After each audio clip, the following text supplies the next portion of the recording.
Oh my goodness, I am so grateful to be here. How are you guys feeling? Like, what do I do next? Or like, vibing with it? Somewhere in between? Cool. So, not too long ago, I was in your seats, but at home because I never got invited to the conference. What's the deal? But, but I was sitting in your seats and I was so excited. Oh my God, I'm going to become a health coach. Everything's going to change. But then also, I didn't know where to start. Right? One person was telling me, be a vegan, one person's be a paleo, a macrobiotic, and this. And I was like, I don't even know what to do with myself, let alone what to tell anyone else to do. And to be honest, I was far from the pinnacle of perfect health. I had digestive issues, hormonal imbalance. My body actually began shutting down when I was 21 years old, and I was diagnosed with perimenopause. So essentially, my body stopped creating hormones.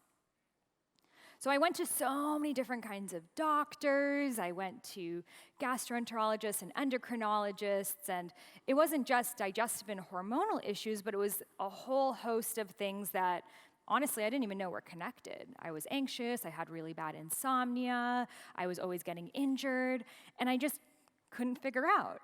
I thought these are just my issues. So I actually signed up for IIN to learn about nutrition. Never with an idea that I could become a health coach because, again, I was so far from perfect health. And I remember, I think it was like in April, and I was doing the module. Every time the module would come out, I'd be so excited. Like that moment, I'm like, I need to learn. And there was one on Ayurveda. And I had heard the word Ayurveda. My grandma used to always tell me, have this, have that. I'm like, oh, it's a grandma thing. But for the first time hearing about Ayurveda, that there was this personality quiz. And this quiz could tell you what kind of foods to eat. I mean, like, who doesn't love a good personality quiz, right? I'm like, Myers-Briggs, this is something new. And when I got my results, Vata, it was like I was reading my autobiography. For the first time, I realized all of these different issues that I thought were just like my issues. I actually didn't even recognize all of them. When you're in your mind, you don't realize that, oh, I'm actually super anxious compared to other people. I was just living in my mind. So finally, when I learned about this Vata dosha, this Vata archetype, it was like all of the pieces of the puzzle were finally put together. I was able to understand that my digestion was related to my hormones, related to my bones, related to my mood, also related to many of the strengths I had. Because at this point also, I had no idea what I was really doing with my life. Again, I was doing IIN to learn about nutrition, but I didn't ever see myself being good enough to have a career doing it. So as I began to learn about this Vata dosha, this Vata archetype, I saw, wow, they're very creative. I guess I'm creative. I guess I'm big picture oriented. I like, vision boarding. And I realized that so many of the things that I never really owned as my strengths were connected to this dosha. So from there, I wanted to learn everything there was about Ayurveda. I had been volunteering back and forth in India, a raw vegan at the time in India. They used to call me the cow. They had never seen anyone eat raw greens before. And I decided, while I'm there, I'll just sign up for Ayurveda school. So I began going to Ayurveda school, and from there I began to learn about this incredible ancient healing system that has existed for 5,000 plus years. And then I began seeing parallels. Okay, they talk about the mind-body connection. Well, they say 70 to 90% of your serotonin is in the gut. And they talk about these archetypes. Where have I seen these before? Oh yeah, ectomorph, mesomorph, endomorph. So I began to draw these parallels, and to me, it made so much sense that finally, in our society, we're so proactive, we're trying to do what's next, but sometimes going back to the ancient, the tried and true, the things that are often the most simple, that can't be right. are exactly where the secrets lie. So as I began learning about Ayurveda, incorporating the practices into my lifestyle, but in a more modern way, I began to notice that my mood started to feel better. I could sleep at night.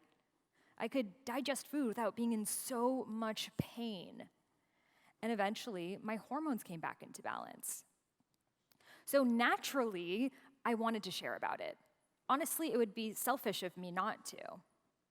So I began to share about it, blogging about it, eventually mustering up the courage to post a picture of myself on Instagram, which was really scary. Definitely did not think I'd be here. And little by little, I started to get, questions from people.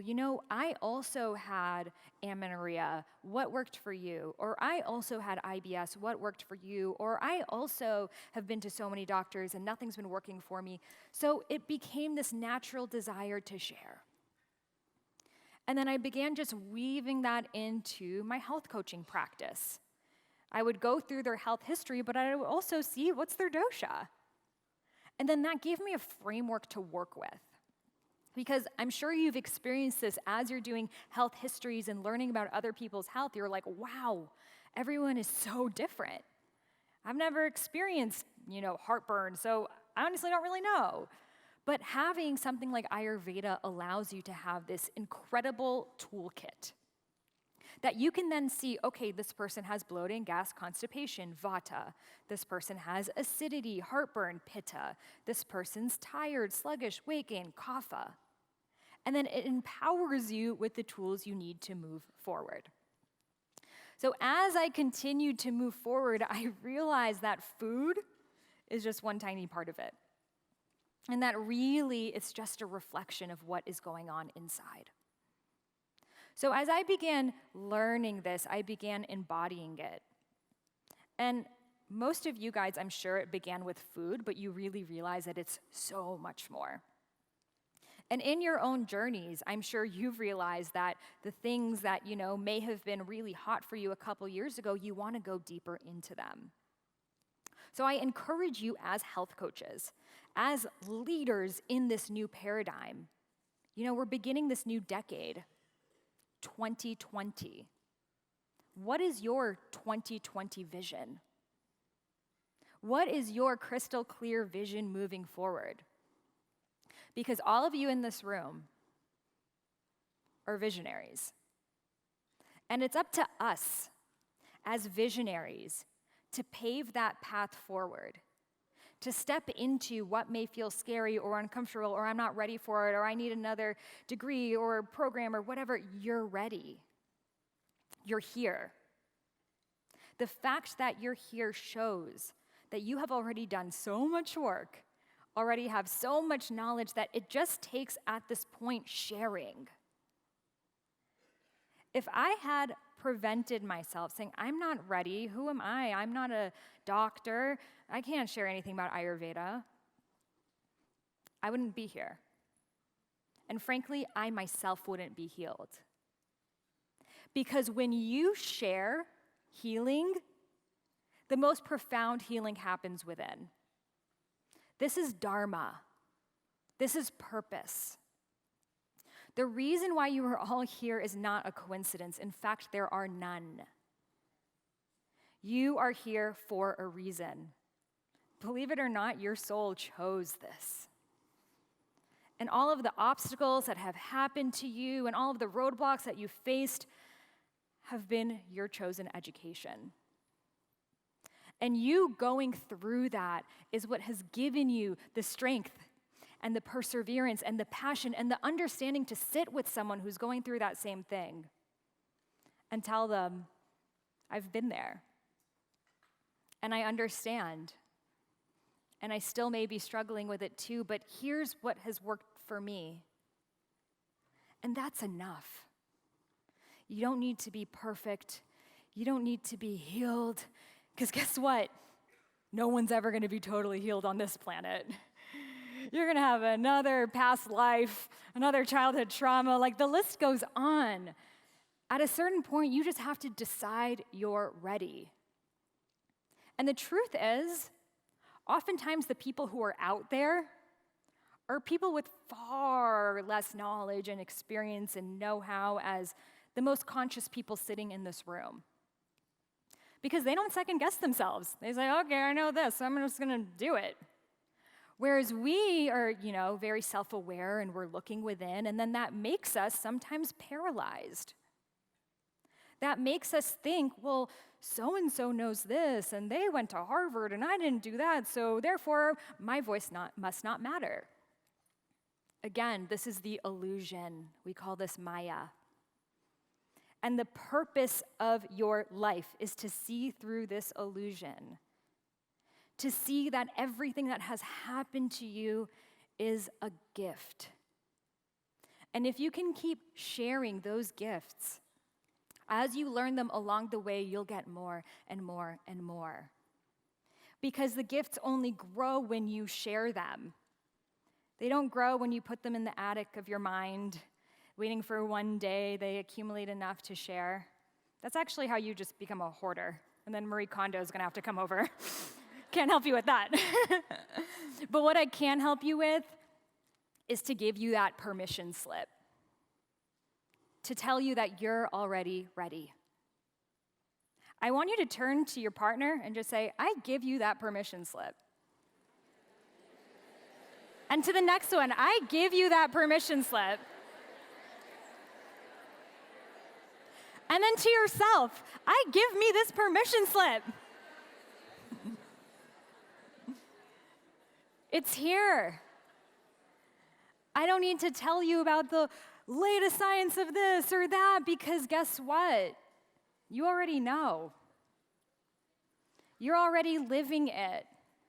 And the truth is, your future clients or customers or whatever it is, the way that you're going to serve this gift, they just want your truth.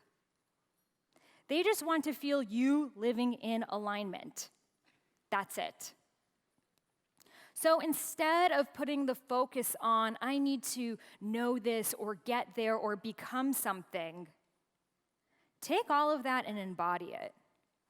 I'm already here. I'm at the IIN conference. I have a career. I'm about to have a career. I'm already in it. And when you give yourself that permission, you shift the pendulum. And then suddenly you start experiencing the synchronicities. You meet the right people at the right time that tells you the right thing, and then suddenly you find yourself over here when that would have taken you a long time to trudge. This is how life is meant to be lived. If you are not always experiencing synchronicities, if you are not always having coincidences, then that's just the universe telling you that you're not in complete alignment.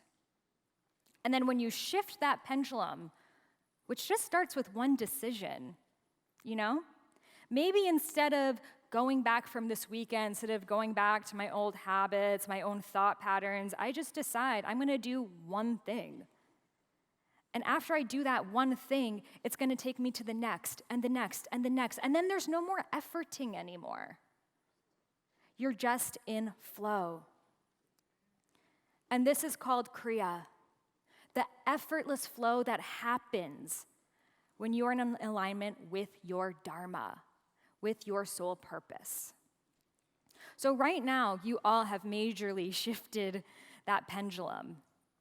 The momentum is here. Now it's up to you to keep it going. Take the number of anyone you can in this room.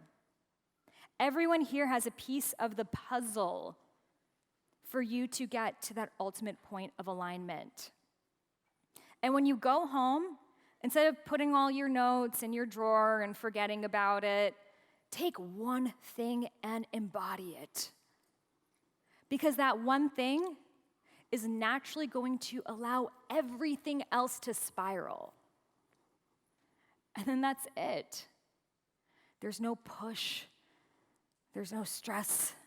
There's no overwhelm. It's just you taking that next step forward. And by the way, The steps can be really freaking fun. So with that, thank you all so much for being here. I hope you had an amazing time. My name is Sahara Rose, and I'll see you guys next time.